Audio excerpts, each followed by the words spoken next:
पूरे विश्व की शांति खतरे में है ट्रम्प के आने के बाद से।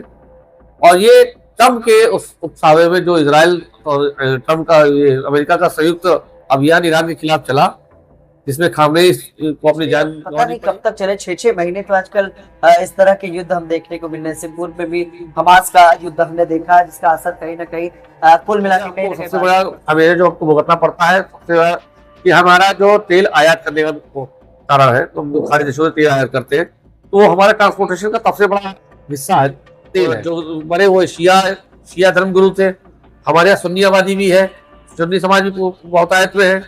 कहीं इनके बीच में अगर क्योंकि खाड़ी देशों में सुन्नी आबादी ज्यादा है, जहाँ ईरान हमले कर रहा है वो सुन्नी आबादी वाले देश है, अगर उनके और शियाओं के बीच में अगर युद्ध चालू हुआ तो हमारे लिए हमारे देश का सौहार्द भी संघ होता है, कई देशों का एक संघ होता है। तो क्या करना चाहिए था जो इस युद्ध को कहीं ना कहीं टाला जा सकता है?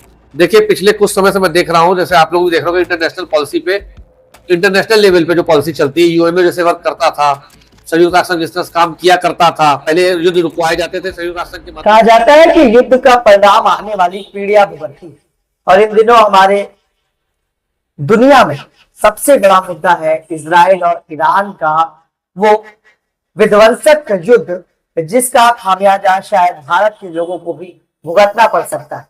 इसका खासा असर आयात निर्यात पर पड़ने वाला है। हमारे साथ बातचीत करने के लिए दलित चिंतक है, बीजेपी के नेता है और मिशन सुरक्षा परिषद के प्रदेश अध्यक्ष विशाल आनंदिया है। उन्हीं से जानते हैं सरल भाषा में कि आखिर इजराइल और ईरान के इस युद्ध का असर भारत के लोगों पर किस हद तक पड़ेगा, क्योंकि पिछले 24 घंटों में सोने, चांदी और पेट्रोल जो ईंधन है उसके दामों में काफी परिवर्तन नजर आ रहा है। उसके साथ साथ शिया समुदाय के और ईरान के शिया समुदाय के सबसे बड़े लीडर लिमनई की मौत की खबर से कहीं ना कहीं पूरे देश में जगह जगह पर विरोध प्रदर्शन की लहर देखने को मिल रही है और कहीं ना कहीं उस समाज में आक्रोश भी नजर आ रहा है। विशाल जी, किस तरह से देखते हैं कितना नुकसान भारत को होगा, और उसके साथ साथ आज सड़कों पर पूरे देश भर में जिस तरह से उनके लीडर की मौत की खबर आने के बाद हंगामा हो रहा है, उसको किस तरह से देख पा रहे हैं? देखिए विक्रम जी, जो शिया धर्मगुरु है ईरान के खामेनी साहब, उनके इंतकाल के बाद से शिया समुदाय जो है, मुस्लिम समाज का शिया समुदाय बहुत आहत है, जिसकी वजह से वो आज सड़कों में उतरा है। पूरे भारत में विरोध प्रदर्शन देखा गया उनकी मौत का, और ये मुस्लिम समाज के लिए दुख का विषय है इस वक्त। इसका खामियाजा देखिए, एक जो आपने कहा ईरान और इजराइल के युद्ध, मैं थोड़ा सा करेक्शन करता हूं इसमें, अमेरिका इजराइल बनाम ईरान का युद्ध, क्योंकि इसमें युद्ध को कराने वाला, जिसको हम बहुत दिनों से देख रहे हैं कि अमेरिका कई जगह जब से ट्रम्प शासन में है, ट्रम्प का शासनकाल में और ये डिस्टर्बेंस बढ़ा है, पूरे विश्व का डिस्टर्बेंस हिल गया है, पूरे विश्व की शांति खतरे में है ट्रम्प के आने के बाद से। और ये ट्रम्प के उस उकसावे में जो इजराइल और ट्रम्प का ये अमेरिका का संयुक्त अभियान ईरान के खिलाफ चला, जिसमें खामनेई को अपनी जान गंवानी पड़ी, तो शिया धर्मगुरु के जाने के बाद से देखिए पूरे विश्व का सौहार्द खतरे में है, क्योंकि ईरान ने जो हमले किए, पलटवार किए हैं, उसमें जो खाड़ी देश है जहां सुन्नी आबादी ज्यादा रहती है, इसमें दुबई, यूएई, बहरीन में हुए हमले, कतर में हमले हुए, कतर एयरवेज बंद कर दिया गया, कतर हवाई अड्डा बंद कर दिया गया, दुबई हवाई अड्डा बंद कर दिया गया, यहाँ तक कि जो बुर्ज खलीफा उसको खाली कराने तक की नौबत आ गई है। तो ये इससे दिखता है कि पूरे विश्व का सौहार्द बिल्कुल, शांति बिल्कुल खतरे में पड़ गई है, पूरे विश्व का मुसलमान टेंशन में है। यहाँ तक कि भारत की बात है तो भारत के लोग भी टेंशन में है। आपने जैसे आपने कहा, सोना चांदी का रेट पिछले 24 घंटे में बहुत तेजी से बढ़ गया है, बढ़ ही रहा है। हम तेल के आयातक हैं, हम तेल आयात करते हैं, खाड़ी देशों से लेते हैं, बहुत सारा परसेंट अभी हम रशिया से ले रहे थे, लेकिन ये अमेरिकी डील की वजह से हमको बहुत नुकसान उठाना पड़ा। खाड़ी देशों पर हम बहुत ज्यादा डिपेंड भी है, और खाड़ी देशों में अशांति होगी और वहां युद्ध का माहौल बना रहेगा तो हम तेल के दाम कीमतें बढ़ने की बहुत बड़ी संभावनाएं पैदा हो जाती है। अच्छा विशाल जी, मतलब एक दिन का ये जो मतलब एक दिन में इतना असर अगर पड़ रहा है, और पिछले पता नहीं कब तक चले, 6-6 महीने तो आजकल इस तरह के युद्ध हम देखने को मिलने से पूर्व में भी हमास का युद्ध हमने देखा, जिसका असर कहीं ना कहीं कुल मिला के कहीं ना कहीं भारत पर पड़ता है। तो अब 24 घंटे में अगर ये असर है, तो आने वाले समय में जो लगातार अभी बमबारी जारी है, लगातार हम देख रहे हैं सोशल मीडिया पर तमाम तरह की फुटेज लाइव दिखाई जा रही, तो अब किस तरह का खामियाजा हम लोग भुगत सकते हैं? देखिए, खामियाजा हमको सबसे बड़ा खामियाजा जो हमको भुगतना पड़ता है सबसे बड़ा, कि हमारा जो तेल आयात करने का वो कारण है, तो हम सारे देशों से तेल आयात करते हैं, तो वो हमारे ट्रांसपोर्टेशन का सबसे बड़ा हिस्सा है, तेल है।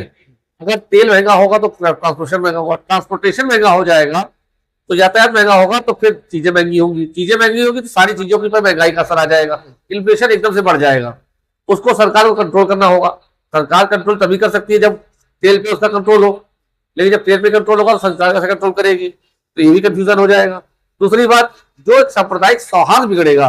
देखिए, हमारे यहाँ सुन्नी आबादी है, भारत एक बहुत बहुत डाइवर्सिटी वाला देश है। यहाँ हर धर्म संप्रदाय का व्यक्ति बहुत खुशहाली से रहता है, बहुत अच्छे से रहता है। लेकिन अगर ये सामंजस्य बढ़ाया जाएगा, क्योंकि जो बड़े वो शिया धर्म गुरु थे, हमारे यहाँ सुन्नी आबादी भी है, सुन्नी समाज भी बहुतायत में है। कहीं इनके बीच में अगर, क्योंकि खाड़ी देशों में सुन्नी आबादी ज्यादा है, जहां ईरान हमले कर रहा है वो सुन्नी आबादी वाले देश है, अगर उनके और शियाओं के बीच में अगर युद्ध चालू हुआ तो हमारे देश का सौहार्द भी बहुत हद तक बिगड़ने की संभावना पैदा हो जाती है। लेकिन हमारे देश के मुसलमानों ने अभी तक बहुत अच्छा रवैया दिखाया है। उन्होंने सिर्फ एक प्रोटेस्ट निकाला, शांति मार्च किए, प्रोटेस्ट किए, लेकिन कोई हिंसक बात नहीं हुई, ना संप्रदाय में आपस में झगड़ा हुआ। हमारे देश का मुसलमान अभी फिलहाल बहुत समझदार है और शायद ऐसी नौबत भारत में नहीं आएगी। कि ट्रम्प के आने के बाद से इस तरह की स्थिति उत्पन्न हो रही है। और अभी आज के एक बाद में भी ट्रम्प ने कल एक बयान जारी किया, जिसमें उन्होंने स्पष्ट तौर पर यह कहा है कि इजराइल जो लगातार उनके दूतावास को ध्वस्त कर रहा है, अमेरिकी दूतावास को ध्वस्त कर रहा है, कि सरेंडर कर दो या तो हथियार डाल दो, वरना उसका खामियाजा मौत से भुगतना पड़ेगा। तो इसे किस तरह से देखते हैं? क्या इसे उकसाने को मानते हैं, या ऐसे कहीं ना कहीं मतलब उस तरह से मानते हैं कि कहीं ना कहीं इससे जो युद्ध है वो रुक सकता है? देखिए, वर्तमान स्थिति देखिए, अभी कुछ दिन पहले ईरान की जनता सड़कों में थी खamenei के खिलाफ। खamenei जो है तानाशाह हो गए थे, काफी समय से धर्मगुरु थे, तो उनकी सारी सुप्रीम पावर उनके हाथ में थी, सुप्रीम लीडर कहे जाते थे ईरान के। लेकिन उनके खिलाफ जनता प्रदर्शन कर रही थी सड़कों पे। एक जेनजी जो है आज का सड़कों में उतरा हुआ था ईरान में, तो अमेरिका ने उसको मौके को बढ़ाने के लिए कहा कि मैं एटमी पावर खत्म करने के लिए, हम जनता के हाथ में पावर देने के लिए खamenei को मार देंगे, सुप्रीम लीडरशिप को खत्म कर देंगे। लेकिन आज की डेट में ईरान में देखिए, जो जनता खamenei के विरोध में थी, खamenei के मरते ही एक सद्भावनापूर्ण तरीके से खamenei के समर्थन में अमेरिका और इजराइल के विरोध में खड़ी है। और सिर्फ ना सिर्फ ईरान में, पूरे विश्व का जो शिया समाज है वो जो अमेरिका और इजराइल के खिलाफ बात कर रहा है और उसकी सारी भावनाएं उनके खिलाफ है। इसका मतलब है कि आप जो माहौल बनाना चाहते थे वो माहौल बन नहीं रहा। आप जिस तरह से तानाशाह को हटा के एक दूसरे तानाशाह को लाना चाहते थे वो नहीं हो पा रहा है, और ये अमेरिका की ये साजिश सफल नहीं हो रही है। अच्छा विशाल जी, इस स्थिति को सुधारने के लिए क्या करना चाहिए? जैसे संयुक्त राष्ट्र संघ होता है, कई देशों का एक संघ होता है, तो क्या करना चाहिए था जो इस युद्ध को कहीं ना कहीं टाला जा सकता है? देखिए, पिछले कुछ समय से मैं देख रहा हूं, जैसे आप लोग भी देख रहे हो, इंटरनेशनल पॉलिसी पे, इंटरनेशनल लेवल पे जो पॉलिसी चलती है, यूएनओ जैसे वर्क करता था, संयुक्त राष्ट्र संघ जिस तरह काम किया करता था, पहले युद्ध रुकवाए जाते थे, संयुक्त राष्ट्र संघ के माध्यम से वीटो पावर का प्रयोग होता था। जो वीटो पावर का प्रयोग होने का सिस्टम बंद हो गया है। आजकल हर जगह सिर्फ अमेरिका बात करता है, चाइना चारों तरफ से बॉर्डर को लेकर विवादित है, 14 देशों से उसका बॉर्डर विवाद चल रहा है। तो ये जो एक यूएनओ की परिभाषा थी जिसलिए यूएनओ गठित किया गया था, आज के समय में पिछले 10 साल से मैं देख रहा हूँ यूएनओ की वो परिस्थिति नहीं रह गई कि यूएनओ किसी युद्ध को रुकवा पाए या शांति व्यवस्था को लागू करा पाए। वीटो पावर भी लगभग खत्म होने हो गई है। अब वो यूएनओ का काम उस तरह का रह नहीं गया है। एक संभावनाएं है कि हाँ यूएनओ है तो कुछ संभावनाएं बनी रहती है, संभावनाओं से देश नहीं चलते, राजनीतियां नहीं चलती, इंटरनेशनल पॉलिसीज नहीं चल सकती। इसके लिए कुछ कड़े कदम भी लेने पड़ेंगे, कुछ देशों को आगे भी आना पड़ेगा, कुछ हिमायती बनने होंगे। जैसे अभी पिछले कुछ समय बाद पहले जब अमेरिका ने पूरे विश्व के देशों पे टैरिफ लगाया था, तो विश्व के सभी जगह से आवाज आई कि इस टैरिफ के खिलाफ आवाज उठनी चाहिए। उनके खुद के सुप्रीम कोर्ट ने, अमेरिका के खुद के सुप्रीम कोर्ट ने उनके लगाए हुए टैरिफ को रोक लगाई और अवैध घोषित किया। जिसके बाद ट्रम्प ने कहा कि सुप्रीम कोर्ट पागल है, उन्होंने सुप्रीम कोर्ट को गलत बता दिया। तो जो व्यक्ति अपने ही देश की न्याय व्यवस्था में भरोसा न करता हो, वो विश्व की लीडरशिप करने निकला है, और उस पर कितना भरोसा किया सकता है ये आप भली बात नहीं समझ सकते। एज ए लीडर आपको क्या लगता है कि जिस तरह से अमेरिका ईरान को तानाशाह बता रहा था, क्या लगता है कि आज तानाशाही डोनाल्ड ट्रंप और अमेरिकी लीडरशिप जो कर रहे हैं उनमें आ गया? देखिए, जैसे हिटलर हुआ करता था, मुसोलिनी हुआ करते थे, ट्रम्प की स्थिति बिल्कुल लगभग वैसे हिटलर मुसोलिनी टाइप की है।